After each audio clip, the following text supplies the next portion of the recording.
Hi everyone, how are you doing? I hope you've had a good reading month. In London here, it has gotten so hot this past week. I mean, not just in London, all of Europe has been having a heat wave, which means I've had to have my garden doors open, which means that bugs are coming into my flat, including flies. So while I'm filming this video, you may see a fly come land on my face while I'm talking about books. I noticed in my last reading wrap-up video, when I was sitting out in a field making a video, when I went and looked at the footage afterwards, I saw that for part of that, a fly came and landed on my face while I was talking about books. So, that may happen again today. This is the glamorous world of booktubing.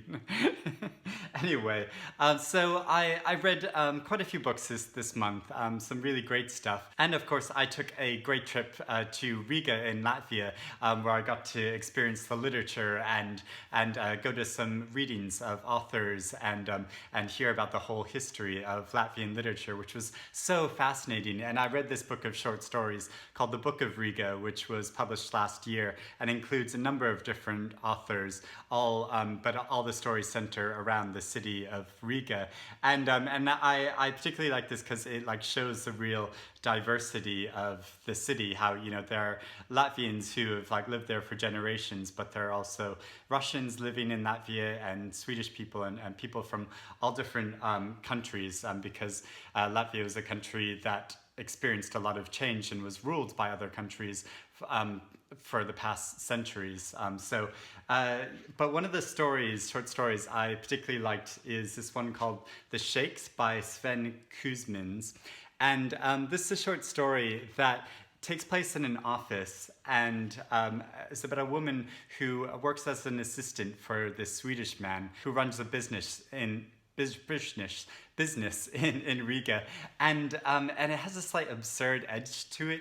They have this weird distance between them, and the boss suddenly starts acting very strange, and he just starts observing people in the street, and he has this feeling like there's this revolution and uprising that's going to happen from the people, and I just like the sort of odd edge to the story, how it was very much grounded in the reality of this office situation, but then was slightly surreal and absurd of how there was this growing revolution in the streets, and then the story plays out in this dramatic way. That's I really liked. So yeah, I liked it as sort of a sampler of finding authors that I might like to read more of their work. But also I just like it when anthologies focus all around a city. Like a few years ago, there was an anthology called An Unreliable Guide to London that had different authors writing in all different genres, and that's another interesting thing about it too, is because there's all different styles of writing in this book, and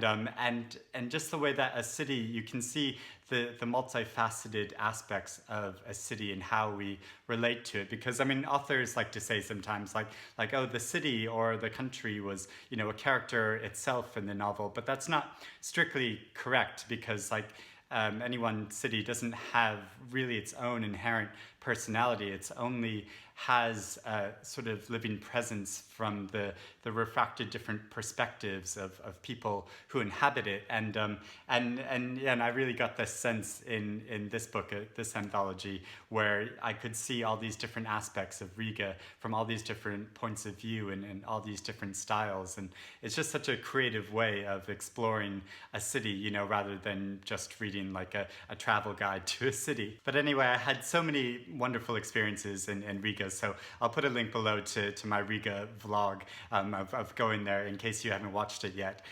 So then I also did a couple buddy reads this month, and every time I do a buddy read, I'm always reminded how wonderful it is doing a buddy read, because I just get so much more out of a reading experience when reading it with other people. And so I read this memoir, which I've had for a few months now and been wanting to get to, and it just so happened, it was a good coincidence that both Kendra Winchester and Britta Bohler, the booktubers, also wanted to read this at the same time. So we all read it together and talked about it as we were reading through this memoir. So it's written by Katharine Smyth. I would pronounce her name Katharine Smith, but Britta corrected me, and she's good about finding the correct pronunciations of people's names, and that I don't realize how they're meant to be pronounced. And it's a story of her life, mainly focusing on her relationship with her father in the years leading up to her father's death, because her father was suffering from cancer, and so she talks about his gradual process dying and then the aftermath of that. That's not really a spoiler. It's sort of in the description of the book. But she refracts this experience through her experience of reading Virginia Woolf's To the Lighthouse. And she structures the memoir in the same way that the novel To the Lighthouse is structured. And so she'll be commenting on aspects of the novel and how it relates to or doesn't relate to her life and her own personal experiences with family members and connections with family members, and then the process of losing them and grieving, and the way that changes the whole dynamic of a family.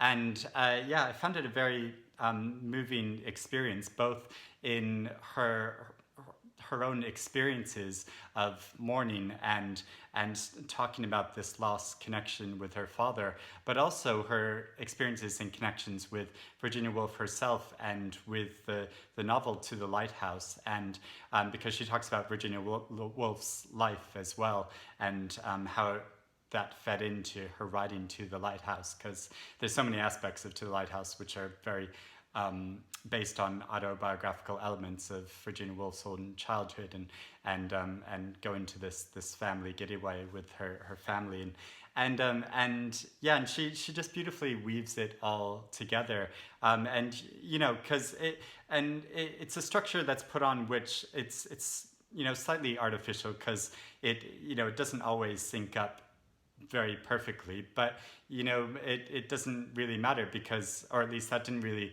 affect my reading experience of it, because I just enjoyed so much being in her presence and hearing her reflections about this. And there's a section I love where she talks so intensely about connecting with what she's reading and feeling like the character of Mrs. Ramsay. She either wants to be her or wants her to be her own mother. And there's just this like wonderful connection she has with the text. And so, reading it, I felt like I was in the presence of a real book lover, and so it sort of mirrored the wonderful experience of reading it alongside Britta and Kendra as well, because we all appreciate Virginia Woolf in different ways, because Virginia Woolf is such a interesting, fascinating writer. There's so many facets to her writing that you can appreciate so many different aspects of her while not necessarily relating to other aspects of either her life or her writing.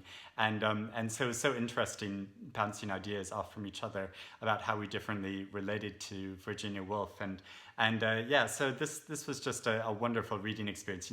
I'm just like, this is the ideal thing for me, if I could just sit in a cottage with Britta and Kendra and other lovers of Virginia Woolf and just discuss Virginia Woolf all day. That's the absolute ideal. It was just wonderful. And then neatly following along with that, I was also reading parts of this manuscript version of Mrs. Dalloway, which I also talked all about in another video, specifically all about this specific edition. So I'll put a link below to that. But I've not read the whole thing because it's all in Virginia Woolf's own handwriting. It's her manuscript of the novel Mrs. Dalloway. And it's so fascinating seeing these aspects of how the manuscript of Mrs. Dalloway changed from its inception to its final publication. But it's a very in some ways laborious process going through it, because you really have to decipher what Virginia Woolf was writing, and obviously she was just writing this as she was thinking of it, so she wasn't preparing this to be read by a huge amount of people. It's very much in a manuscript form, so very rough. But there's a beautiful intimacy to that as well, reading it, which I talked all about in my video, so I won't go on about it anymore. And I also read this biography of Oscar Wilde by Matthew Sturgis. Finally finished reading it. It's a big, thick biography, so it took me quite a while because it's a very comprehensive look at his entire lifespan. And I read this because it was shortlisted for the Wolfson History Prize. And I just, a month can't go by when I'm not following some book prize or another. I end up following because I just get caught up in the excitement of it all. And I've wanted to read more nonfiction. I thought this was a good chance to, push myself to read more nonfiction. And I've wanted to read more about Oscar Wilde's life, because I never actually knew all that much about his life. I knew the main facts, that he was, big famous playwright, and he was a big personality who did these lecture tours across America and Britain, and his famous downfall and trial and persecution for being gay, but I never knew sort of the full story of his life and his. Obviously, I knew he was born and raised in Ireland, and that he was Irish, but I didn't know that, how he was. He was actually quite sporty when he was younger, which, don't want to make assumptions, but I wouldn't, for somebody who is so, about aesthetics, I wouldn't think that he would necessarily be that into sports, but he was fairly into sports when he was younger. And another really fascinating thing I discovered reading this was that he became really massively famous before he had anything even really published all that much.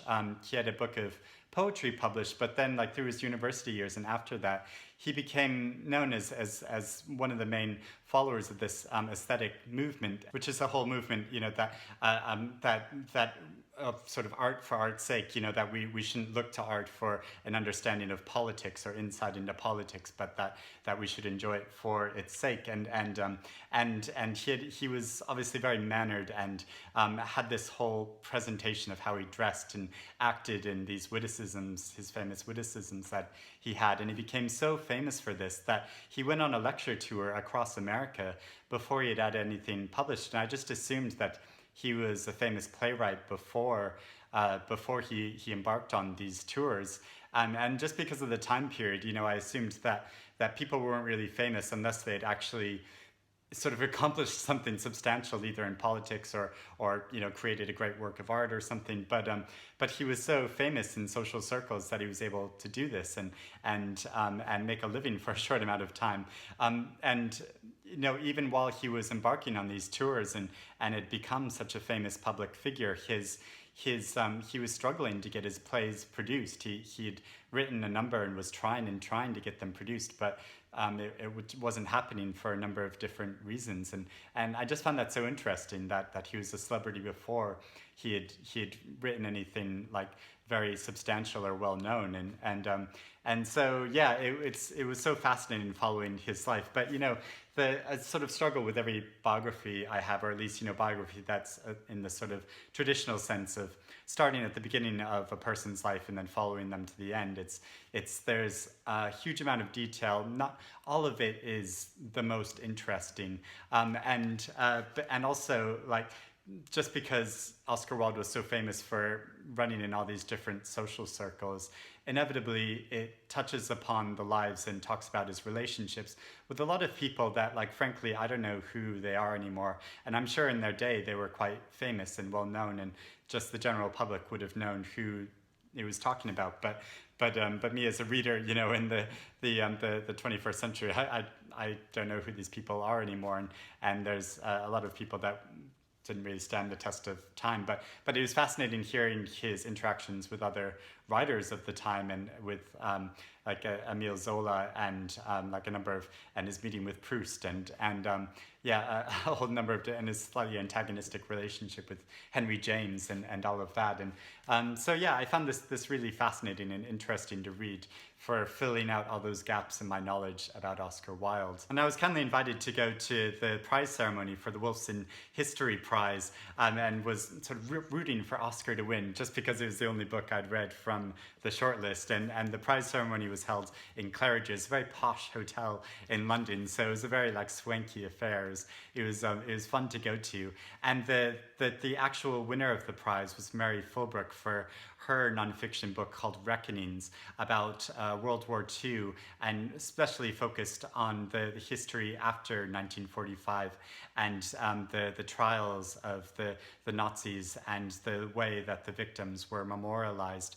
And I'll show Mary Fulbrook's speech for this because it was so emotional and moved me and made me really want to read this nonfiction book, even though, sort of feel like we already know so much about World War II, but there's really so much more that we don't know as well. So here, watch this. The winner of the Wolfson History Prize in 2019 is Mary Fulbrook, Reckonings. It was a horrible book to write. It was about a ghastly subject, and as was so kindly said, I was filled with moral outrage a lot of the time I was writing. I was either agonised and upset and moved by the people's fates that I was writing about, and felt almost as if it was impossible to do justice in the writing to the people who had so signally failed to obtain justice in their lives. So it was an incredibly important topic.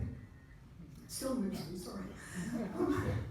It was an incredibly important topic, but it was one which grabbed me in the way that I think the other authors were grabbed by their topics, in that it sort of took on its own life. It wouldn't let me go. Something that was meant to be only one chapter developed into the whole of part two, because I became more and more intrigued by the way in which Nazis were not brought to justice, how the history of trials developed, how West Germany's great reputation for dealing with its past, overcoming its past and so on, was actually not completely well deserved, that a great confidence trick almost was being perpetrated in the victims who were being remembered, but the perpetrators were not brought to trial, were not brought to justice. So in a way, the book itself grew. So that's why I like going to a lot of author readings and hearing authors speak about their work, because you can hear the passion about their subject matter and why it means so much to them that they've been able to concentrate on this and focus on this for a whole book. And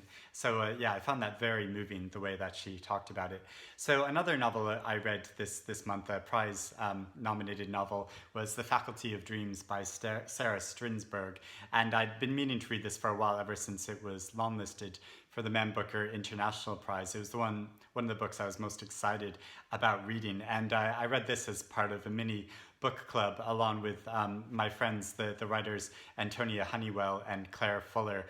You probably heard me talk about them a number of times before. We meet every few months to discuss some book or other and have a lovely lunch and talk about the book. And so we all read this, and normally our opinions will differ quite a lot. Like we read In American Marriage, the book that won the Women's Prize for Fiction, and I quite enjoyed that novel, but they had very different opinions on it. But we all pretty much agreed that we just found this novel so fascinating and interesting and wonderful to read. So it's the story of Valerie Solanas, and if you don't know who Valerie Solanas was, she was this radical feminist writer in the 50s and 60s in New York City. She is most well known because she was associated with Andy Warhol in his whole factory at that time, and she starred in one of his movies. But she was trying to get one of her plays and scripts produced by him. She'd sort of attached herself to the whole factory scene, and she was frustrated that her play wasn't actually getting produced by him. And so she actually came and shot him one day because she got so frustrated, and she obviously suffered from a lot of mental health issues. But she was such a fascinating figure, and so Sara Stridsberg has written a whole novel about the trajectory of her life in this really interesting way, where it's sort of a biographical novel that follows her from childhood to towards the end of her life, which was very sad and destitute, her life by the end. But she sort of shows it in these very impressionistic scenes, and she goes backwards and forwards in time, and she sort of imitates Valerie Solanas, almost the state of her mind as she's experiencing these different things. And she uses different styles of narration. Sometimes it's first person, sometimes it's like second or third person, and yeah, it's just such an interesting way of looking at Valerie Solanas' life. But she also describes her like intense engagement with and fascination for Valerie Solanas herself, and so the author sort of intrudes upon the narrative at some points and has these imagined conversations with Valerie Solanas. And I think it's so interesting just because of the way, sometimes we become so fascinated by certain people's personalities that we just want to know them and connect with them in some very profound way. And this novel seemed to be a description of that whole process. And, and she doesn't deify Valerie Solanas in any way. She recognizes she's somebody with a lot of faults and a lot of problems and issues. But at the same time, she represents this sort of voice of this counterculture at the time that wasn't really being given representation to, not even inside of Warhol's whole factory scene, because that became a whole other thing in itself. And so, I found it completely fascinating. But I know this won't be a novel sort of for everyone because it's not written in a very traditional way, and it the way it tells its story, it can be quite difficult to understand what's going on at certain times. But I found it just was filled with so much passion that I just really connected with it and enjoyed it. And I also read this fascinating and wonderfully written memoir called My Past is a Foreign Country by Zeba Talkhani. And she has had a really interesting and varied life because she was raised in Saudi Arabia with her parents are of Indian heritage. And she grew up in this very patriarchal society, and she was aware that there were imbalances in the way that different genders were treated, but she found it difficult to really articulate those feelings and understand why things were the way that they were. And she talks about how it was only after she moved to India and then to Germany and then to the UK to study in all these different places that she was able to get a real perspective on her past and the ways that different societies and different cultures work, the way sexism works in all of these different places and in all these different situations, and talks about how with the patriarchy, this is not an issue to do with any specific culture, but more just the way that we in patriarchal societies, of which there are many across the globe, just attribute more power and trust in men than are given to women. So there's these imbalances in society, and that just manifests in different ways in different cultures.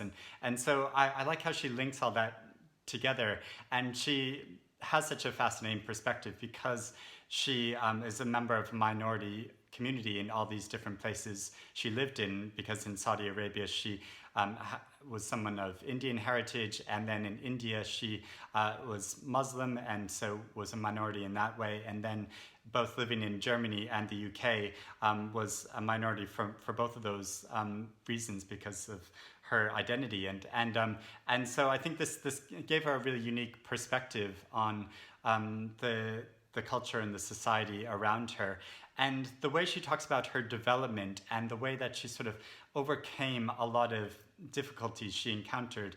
And one of the main issues she's dealt with her whole life is that she suffers from hair loss, and as a girl and a woman, that meant a lot of different things than it would for a boy and a man in all these different cultures, and so she talks about the different pressures of that and having to overcome the obstacles of really these issues to do with self-esteem, and how she came to really only value her own opinion of herself rather than letting the opinions of others affect her so much. And she writes about this in such an inspirational way that I found this so moving. And and even though her experience is radically different from my own, I really personally connected with a lot of her experiences and ways of talking about the world and overcoming these different injustices that she witnessed, and ways of learning to really love and respect herself.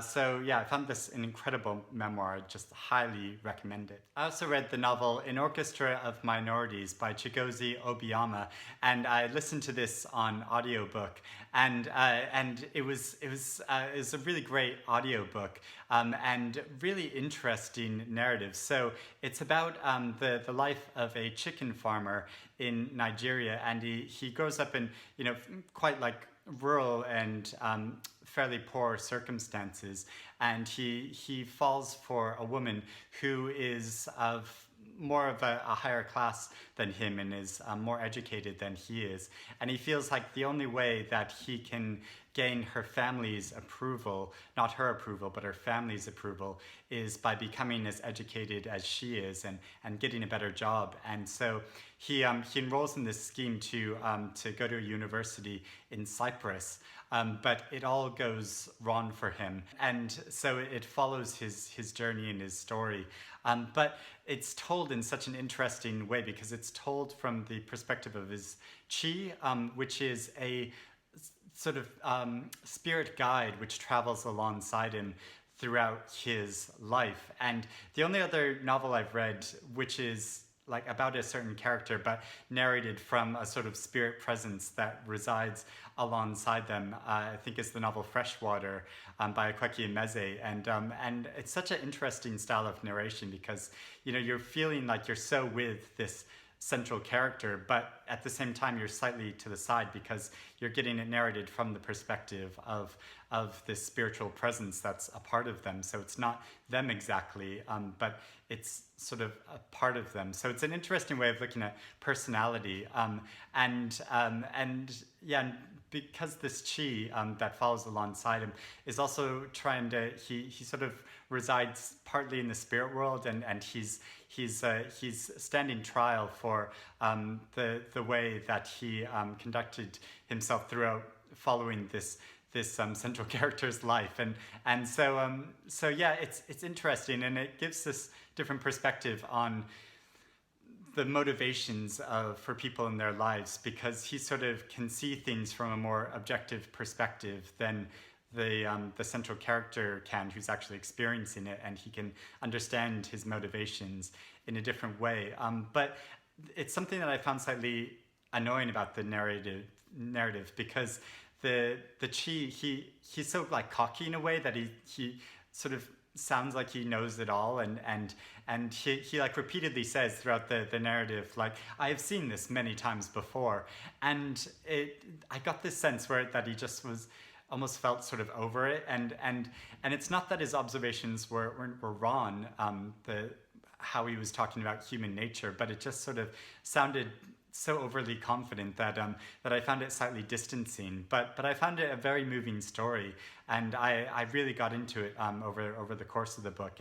And towards the end, it gets very dark and complex when there's a whole streak of revenge that's sort of carried out in the story, which is really like gripping and quite like disturbing, but really interesting how it's handled. So yeah, I found a really powerful, interesting novel. And then finally, I also read the books This Brutal House and Surge by Jay Bernard, and I sort of feel like I feel a bit bad that I haven't read more for Pride Month. A lot of people are reading a lot of LGBT books this month to celebrate Pride. I'm wearing my Divine t-shirt right now, you can see, as my own little way of celebrating Pride. But yeah, I mean, these books definitely fall into that category because I talked about these in my recent video about my favorite books of the year so far. But This Brutal House is about a group of mothers of, let me put this right, mothers of drag houses in New York City, and it's a sort of protest novel, and it's narrated in their collective voice as they are making a protest. But it's also the story of Teddy, one of the children of these drag houses. And it's more than, I think there's been some reviews which have been really like mixed about this book. And I think that's because it's not narrated in a really traditional way. Like the story doesn't have a normal trajectory and plot the way that we're concerned. I mean, it does have a story and plot, but not in, the way a traditional novel normally would. It more captures the atmosphere and the feeling and the voices. There's so many voices in this book, and it talks about their competing voices, how they inhabit these different perspectives, not just of the drag mothers, but also of the children of the drag houses and the police forces, and how all these different voices are slightly in opposition to each other, and sort of how the clash of that, and how they can't really find a common meeting ground on a number of issues. And but also, I just love the whole spirit of how it invokes these drag balls. I mean, there's multiple pages in this novel where it just goes through the different categories of all these drag categories in a drag ball, and you could just sort of, I mean, it's a book that I can almost hear in my head while I'm reading it, and I just love how I went to see Niven talk about this novel, and I loved how he talked about capturing the whole spirit of that. So I'll show a little clip of that right now. The dance floor is, I know, what I really like about the way you describe it is kind of costume details poured over, every detail revised to perfection in these drag balls. Because because balls it's a competitive sport. So it is literally, it's all about the details. People will live and die by a pair of earrings or a belt being wrong in a category. It's that intense.